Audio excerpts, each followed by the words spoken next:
Now, along with pretty poor Patel giving police the ability to misuse Section 60 stop and search powers more freely against people, it also appears that she wants volunteer plod to be able to carry firearms, arguing that the public are in urgent need of reassurance. I can tell you, Patel, that giving tasers to part-time plod won't give anybody reassurance. The Home Secretary is set to make an announcement today over volunteer police being given the powers to use tasers and put them on the same footing as their paid colleagues, as she delivers a speech at the Police Federation conference, where she is also expected to call for higher standards. Using buzzwords to elicit an emotional response from readers, the reports have said that the Home Office said that allowing special constables to carry tasers if authorised by their chief officers will ensure they are not at a disadvantage when facing an attacker wielding a knife or a marauding terrorist. It's being said that the volunteers will receive the same taser training as constables, with deployment of the weapons remaining in operational matter for police chiefs.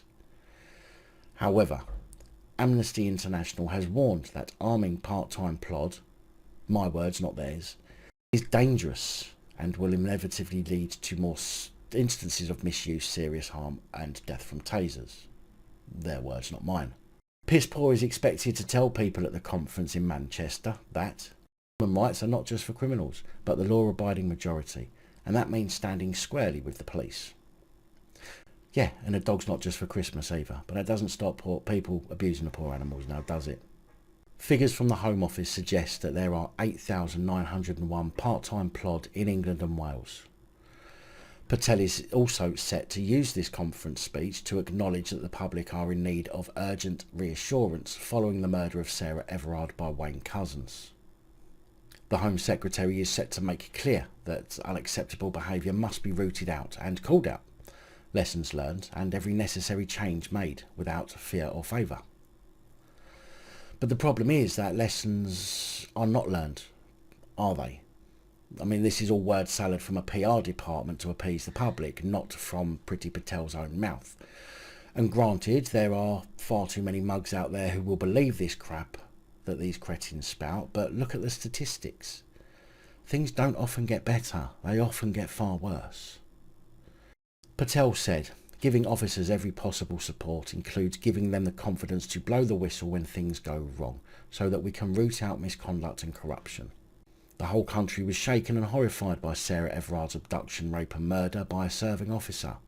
This horrendous case and other revelations have undermined confidence in the police. The public are in urgent need of reassurance.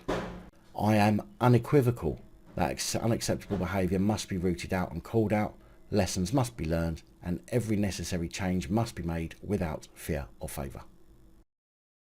Lee Sprague, Amnesty International's UK's policing expert and a member of the independent advisory group to the National Police Chiefs Council lead on tasers, said, "Arming volunteer officers is a dangerous expansion of taser use and will inevitably lead to the increased firing of tasers and more instances of misuse, serious harm and death from tasers. It's our understanding that specials will be subjected to rigorous assessment prior to being selected to undergo taser training, but arming volunteers who receive less training overall and do less hours on the job is a worrying erosion of safeguards over taser misuse. Tasers are potentially lethal weapons, linked to hundreds of deaths in the USA and a growing number in Britain, and we've always said that UK police forces needed to restrict their use to highly trained police specialist officers trained on a par with officers carrying firearms. We also have specific concerns about tasers being used against vulnerable groups, such as those with mental illness, children, and their massive overuse on black people. We've already discussed why it may be overused on black people, after Lord Hastings said the other day that black people are carrying weapons to protect themselves from the police. I mean, I'm starting to ask myself what these small changes are actually leading to. Increased abuse of stop and search, more police with weapons. It sounds to me like the government's personal militia is gearing up for something. And I don't like the sound of it.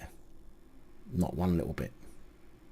Big thank you to channel supporters, especially these guys. Your support is truly appreciated. Don't forget to like, share, comment and subscribe. Let me know your thoughts, as I know many of you will. And until next time, stay safe, look after each other, film the police and other officials.